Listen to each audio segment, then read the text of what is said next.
जिस लड़का लड़की का विवाह 30 साल का हो गया, 35 साल की हो गए, लड़का लड़की 40 साल के हो गए, 35 साल के हो गए, उनका अगर विवाह नहीं हुआ है, बहुत रिश्ते आए चले गए, संबंध आए चले गए, या जो बेटा बेटी चाहते हैं कि हम अच्छा बढ़कर एक नौकरी सरकारी प्राप्त कर लें, कोई ऐसा अच्छा जॉब हमारी किस्मत में मिल जाए, उन बेटा बेटियों से निवेदन करूंगा, यदि आप चाहते हो तो एक प्रयास जरूर करें, एक प्रयास अपने जिंदगी में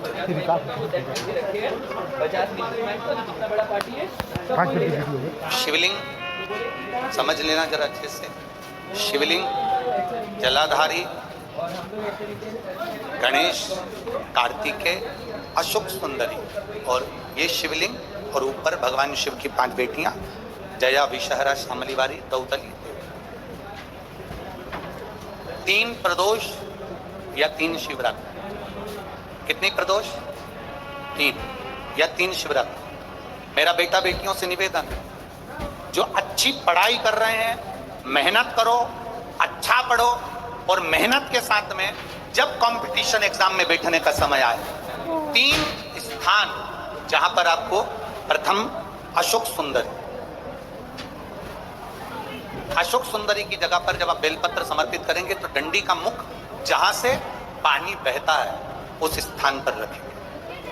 दूसरा, शमी का पत्ता, शमी का पत्ता।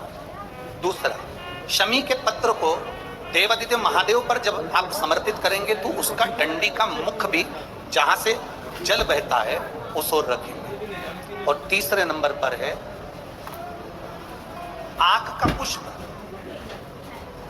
एक पुष्प होता है आंख का सफेद, और एक पुष्प होता है हल्का सा नीला। करें दर्शन आप लोगों ने? जम के तो बोलो जरा, करें ना? एक सफेद होता है, एक हल्का सा नीला होता है।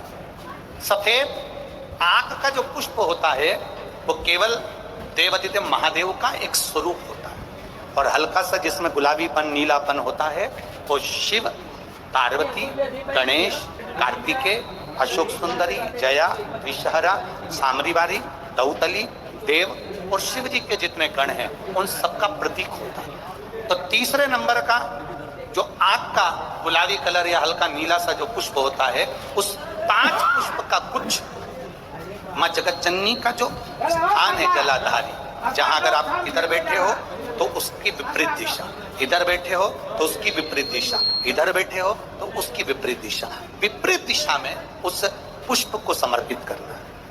अच्छी पढ़ाई करो, अच्छी मेहनत करो, और मेहनत के साथ में जब कंपटीशन एग्जाम के लिए जा रहे हो, उस जगह पर सीए की पढ़ाई भी कर रहे हो, चाहे किसी भी पढ़ाई में लगे, मेहनत के साथ बाबा देवादिदेव महादेव को 3 प्रदोष या 3 शिवरात्रि आप दिल से बाबा को समर्पित कर कर, बाबा से प्रार्थना कर कर, अशोक सुंदरी पर चढ़ाई हुई बेलपत्र को वापिस लेकर आइए। जिस विद्या स्थल पर आप पढ़ाई करते हो, जिस कमरे में आप रहते हो, वहां उस बेलपत्र को 3 प्रदोष की या 3 शिवरात्रि की बेलपत्र रखिए।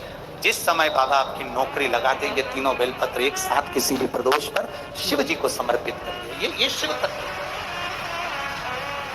आप मेहनत करें, खूब मेहनत करें, कंपटीशन एग्जाम के लिए जितनी कोचिंग कर सकते करो, मेहनत करना उतना करो, जितना करते हो उससे 4 गुना ज्यादा करो, और उसके साथ में देवादिदेव महादेव से प्रार्थना, तेरा ही दिया मैंने खाया पिया है, तेरा शुक्रिया है, तेरा शुक्रिया। अब जिनका मंगल विवाह नहीं हो रहा, 30 साल हो गए, 35 साल हो गए, 40 साल हो गए, उनके लिए भी वर्णन आता है। एक बेलपत्र, एक शमी पत्र, और महाराज वही आंकड़े का पुष्प 5 अपने हाथ में लेकर, बेलपत्री का वृक्ष जो होता है उस वृक्ष के नीचे उसको रखकर शंकर भगवान के मूल मंत्र का स्मरण करते हुए, चाहे तो आप पंचाक्षर करें, चाहे आप षडाक्षर करें, चाहे आप श्री शिवाय नमस्तुभ्यम करें, केवल जो जल का पात्र है वो जल के पात्र से 5 बार जल समर्पित कर कर, बेलपत्री के वृक्ष की 7 परिक्रमा कर कर, बाबा से प्रार्थना कर कर, उस पत्ती पुष्प को लेकर वापिस सजाएं, पूजन वाली जगह पर उसको रख दीजिए और बाबा कृपा करेगा, जितना जल्दी होगा उतना मंगल विवाह आपका पक्का कराएगा। बेलपत्र का पूजन, कहीं दूर जाने की जरूरत नहीं है हमको भगवान को पाने के लिए। तुम्हारे घर के पास में जो शिवालय हो, तुम्हारे घर के पास में जो देवालय हो, हम वहां भगवान की आराधना, हम वहां आराधना